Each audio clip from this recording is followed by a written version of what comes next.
qalfoofow xaggee islaantayda u qaadatay? alla ilaahayow maxaan sameeyaa hadda? siimaa xaggee baad aaday?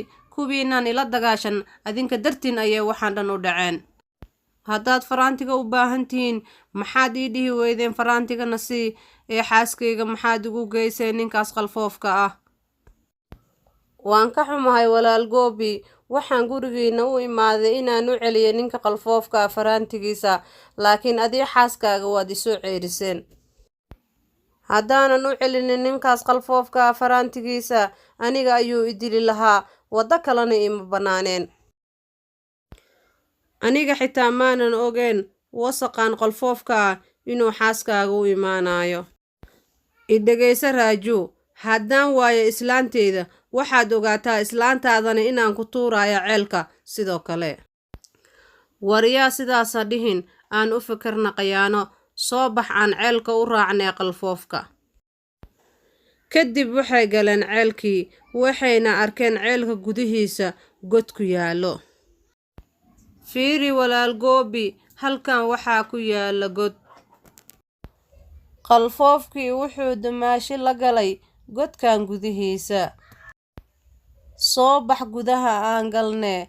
isla markiiba waxay bilaabeen inay gudaha u galaan godkii.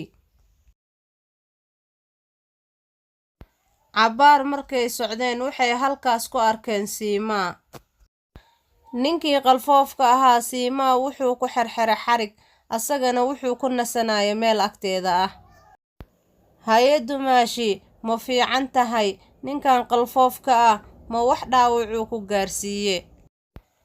dagaal aad igu soo qaadeen adii xaaskaaga ayaad igu keenteen ninkan qalfoofka, soo sax ma ahan? aan mar uun xor ka noqdo ninkan adii xaaskaaga waxaan idin dhigi doonaa cashar. alla dumaashi, wax qayla ah ha sameynin, haddii bahalkan uu nagu soo kaco dhib ayaan gelaynaa kulligeen. markiiba goobi wuxuu ka furay xariggii siimaa, saddexdoodana waxay ka soo baxeen ceelkii. waxayna gaareen xaafaddii ayagoo dhaqsanayo. isla markii ay xaafadda gaareenba qalfoofkiina wuu soo kacay. markuu agtiisa ka waayo siimaa, qalfoofkii wuu xanaaqay. bini-aadanow sidee baad ku awoodeen? iyada waxay ahayd hantideyda, waa inaan dib idinka soo ceshtaa. isla markiina qalfoofkii isagana wuxuu ka soo baxay ceelkii, wuxuuna aaday dhankii xaafadda.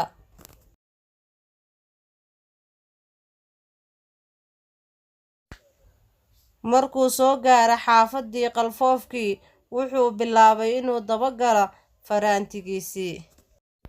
markay ku arkeen qalfoofka xaafadda, dadkii xaafadda degganaa way la yaabeen. alla aniga waan dhintay, qalfoofkan xaggee buu ka yimaaday? alla ilaahayow, hadda maxaa dhacayo? dhibaatadan cusub xaggee ka timid? heey, wayna carareen. bini-aadankan doqonka ahow, ii soo celiya hantideyda, haddii kale hal qof ma dhaafayo.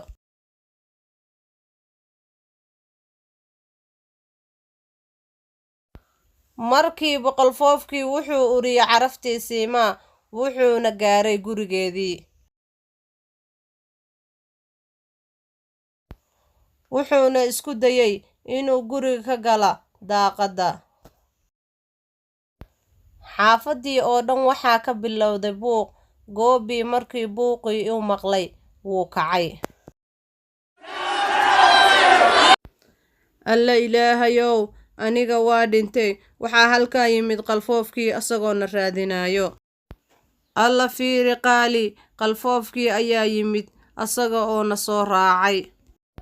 maxaan sameeyaa? alla ilaahayow, aniga waan dhintay, wuxuu marlabaad u yimid inaan adiga ku siiyo. iga badbaadi qalfoofkan, aniga ma rabo inaan asaga raaco. doqonow, isii naagtan, aniga ayaa iska leh, haddii kale waxaan dilayaa naagaha jooga xaafadda oo dhan. markiiba goobi iyo siimaa way carareen ayaga oo ka baxaya albaabka dambe. waryaada xaggee baad u cararaysaan meeshaa rabtaan aada laakiin waxaa idinku soo raacayaa udgoonkiina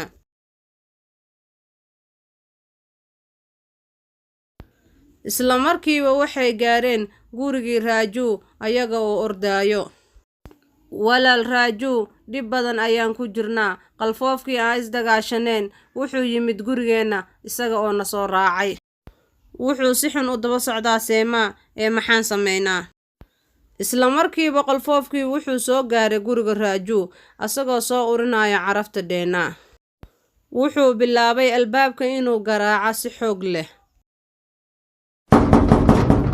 qaali waxaa halkan soo gaaray qalfoofkii isagana waxaan dhan waxay u dhacayaan dumaashi siimaa darteeda wuxuu halkan u yimid siimaa darteeda aniga waxaan dhihi lahaa siimaa ha la siiyo si aan annaga ku badbaadno fiiri walaalayaal qalfoofkii wuxuu garaacayaa gurigii raaju kaalaya aan caawinee haddii kale wuu dilayaa ayaga waxay ku soo ordeen dadkii xaafadda qalfoofkii iyagoo gacmaha ku wata qoryo dab ah si ay ugu gubaan qalfoofka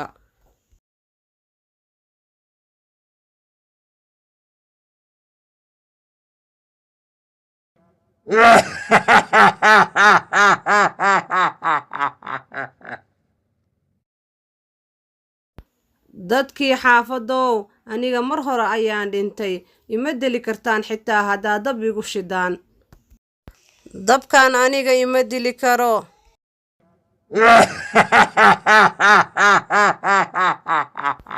ka soo carara annaga dab ma ku dili karno sababtoo ah xitaa dabkii ma gubaayo asaga ilaahayow maxaan samaynaa xitaa isaga ma ku gubanayo dabka walaal goobii waxaan u malaynayaa inaan siimaa u geen doono asaga haddii kale dad badan ayuu dilayaa isaga hey aniga ma raacayo waa maxay dagaalkan maxaad aniga iigu diraysaan qalfoofka ood aniga ii raacinaysaan xoogaa kadib waxaa la furay albaabkii raaju waxaana bannaanka u baxay siimaa kaalay boqoradeyda ugu dambeyn waxaa timid halkan soo bax hadda ceelka ayaa ah gurigaaga cusub siimaa oo cabsoonaysa ayaa waxay bilowday inay raacdo qalfoofkii markay arkeen dhacdadan dadkii tuulada oo dhan aad ayay ula yaabeen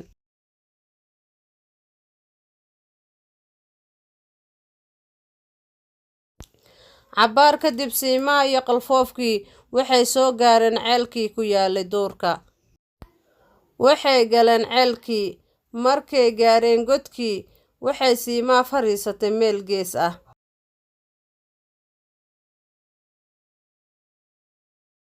waxba ha cabsanin boqoradeyda aniga ayaa ku leh halkan igu sug waxaan kuu soo noqonayaa aniga oo kuu wada hadiyad waaw maanta waa maalin cajiib ah waqti badan kadib waxaan haystaa boqoradii riyada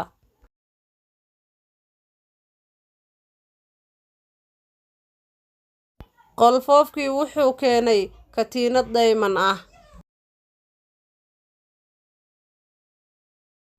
boqoradeydii ey fiiri waxaan kuu keenay iska qaad xijaabka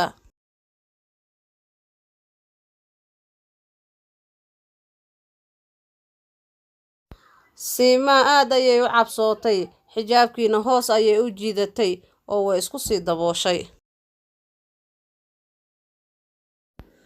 boqoradeydii waxba aniga ha iga xishoonin hadda aniga waxaan ahay xaajigaaga looma baahno inaad aniga iga xishooto isla markii qalfoofkii uu ka qaaday xijaabka iyada wuu yaabay waxaa halkaas fadhiyey raaju beddelkii siimaa waa maxay dagaalkan sidee baad adiga halkan ku timid waxaan u malaynayay inaad tahay gabadhayda riyada laakiinse waxaad isku beddeshay boqor ma fiicneen inaad aniga i khiyaanto laakiinse adiga kuma dhaafaayo alla aniga waan dhintay qalfoofkan aniga ima daynaya hadda alla maxaan sameeyaa asxaabey haddaad rabtaan inaad daawataan qaybta 3 oo sheekadan ay idin cajabisay fadlan kommentiga iigu reebo fariin si aan u soo geliyo qaybta 3 insha Allah.